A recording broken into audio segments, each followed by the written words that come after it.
Hi, and welcome to our video of the magnificent Spanish city of Murcia.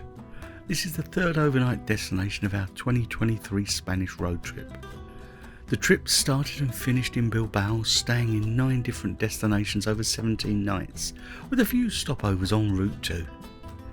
At the end of this video is a playlist with the other destinations we visited, as well as a look at the road trip that connected them.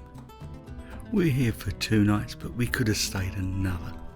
There's an international airport 16 miles from the centre, so a visit to Murcia doesn't need to be a road trip. Anyway, without further ado, let's get started at the town hall and the Glorieta gardens. For reference, this is late September. The temperature is in the mid-20s or mid-70s, depending on your scale. In the description below, I'll add links to all the places we visit, as well as our accommodation, the Sercotel Amistad Murcia, which is reasonably central, just a short walk from here, and with secure underground car parking. And now I need to cover the usual. If you're enjoying this, give us a like, please. And if you like my style of video, why not subscribe and hit that notification bell? There's always more travels with a sprinkle of history and culture thrown in.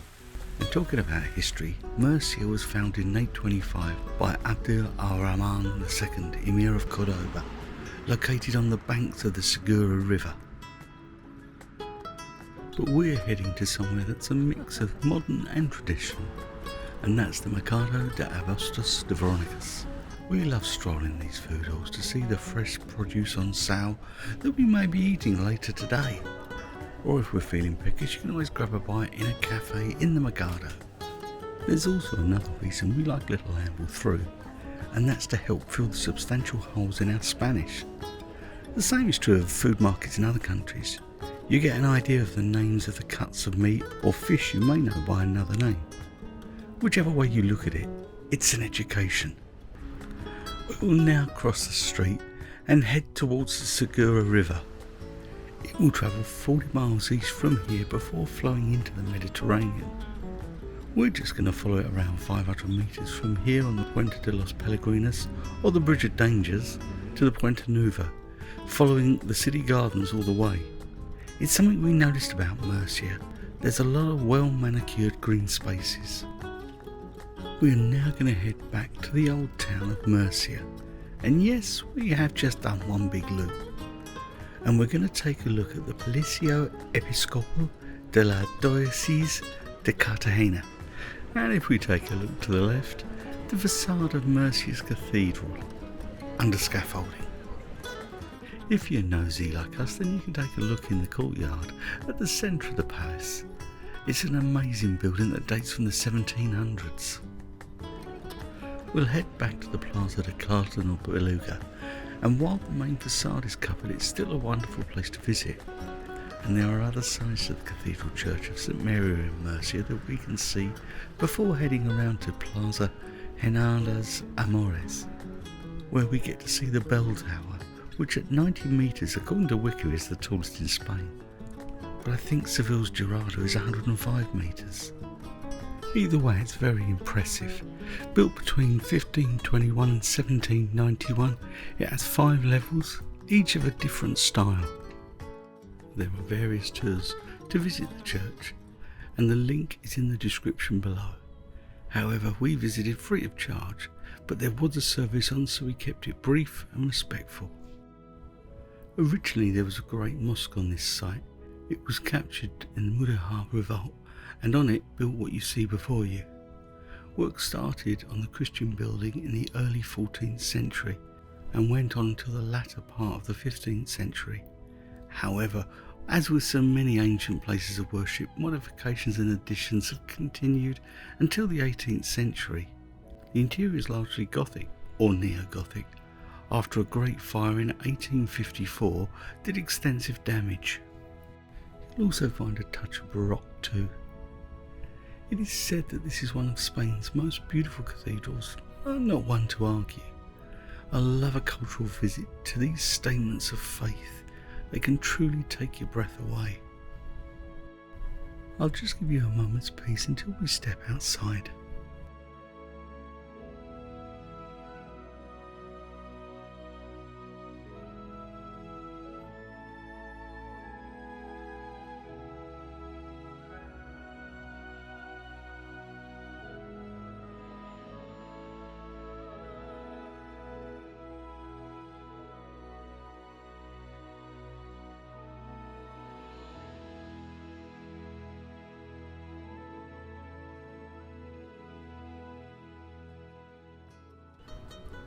Now we've stepped outside and we'll head off to explore.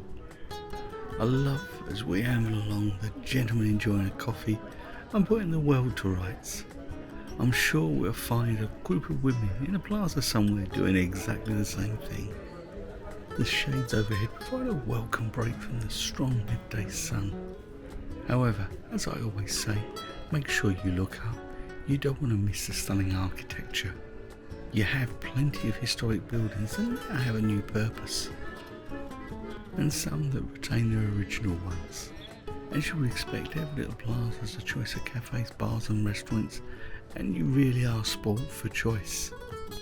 As you wander the streets, passing the many churches in the city, it's not long before you're onto your next square, such as Plaza de Julian Romea, home to the Romea Theatre, built in 1862, and could be considered the cultural heart of performing Murcia.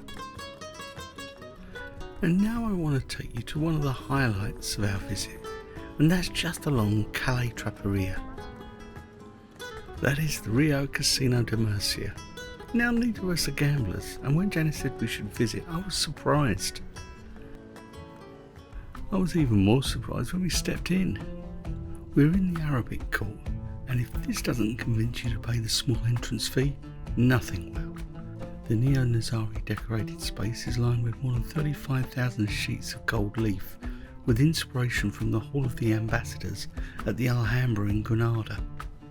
I have to be honest, this was not what I was expecting from a casino, but to be fair, it's more of a gentleman's club.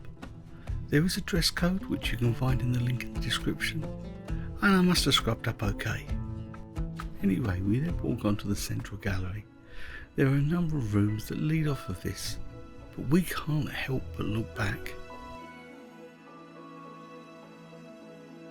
As if the Real Casino de Murcia has not thrown up enough surprises, the first room we reach is the English library. There are 25 study areas and a collection of over 20,000 books dating back to the 17th century. As you can see, it's being used to study. As we step across the central gallery, we enter an elegant sitting room. This reminds me of a set from an early 20th century period drama. We are in the Congressillo. From here we discover the oh so elegant ballroom, built between 1850 and 1870 in a French-inspired neo-Baroque design. The inlaid wooden dance floor dates back to 1877, and musicians would have played in the upper balconies as the ball got underway. Can you imagine the scene as the cream of Murcian society danced away in a period the French labelled the Belle Epoque? The detail all the way up to the ceiling, and these chandeliers, these were the first electric lamps to be used in the city of Murcia. The elegance and decadence are a sight to behold, and to think I was happy to pass this by.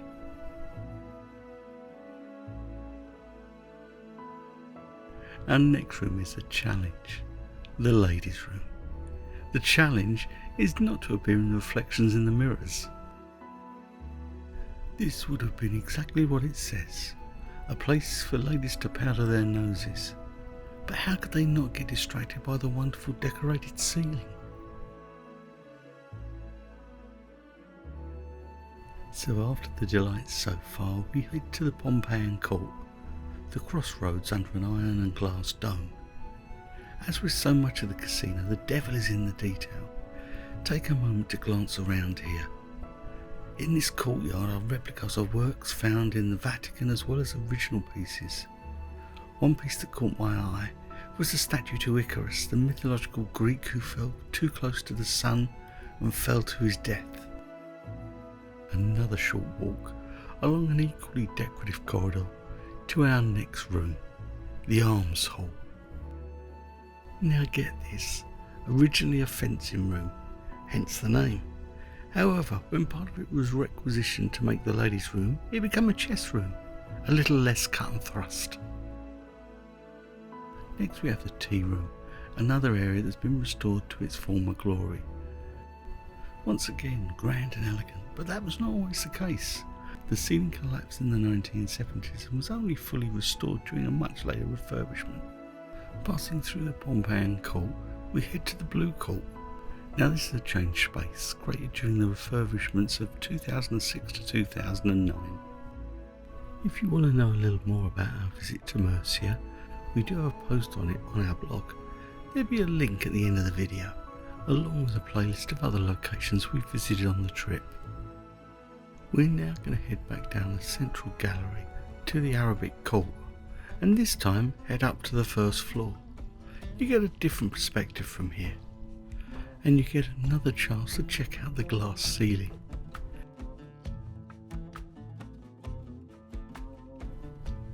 And there's one final room for us to explore, and that's the high room. That's used for different exhibitions and events. So that's the casino done. Let's head back out to the streets and another square. And this time it's the Plaza de las Flores, or the Flower Square. Another beautiful square where you can rest your feet and grab some refreshments. It seems as you stroll through the lanes, if you're not passing through a plaza, you're passing a church. Why not take a look inside? After all these steps, it's time for a bite, and we found a treat, the Mercado de Correos, a new food experience in Murcia's old post office. Scan the menu covering the numerous food outlets, providing both traditional Spanish and worldwide cuisine. Your server will take your order and bring it to you when ready. All you have to do is sit back and relax.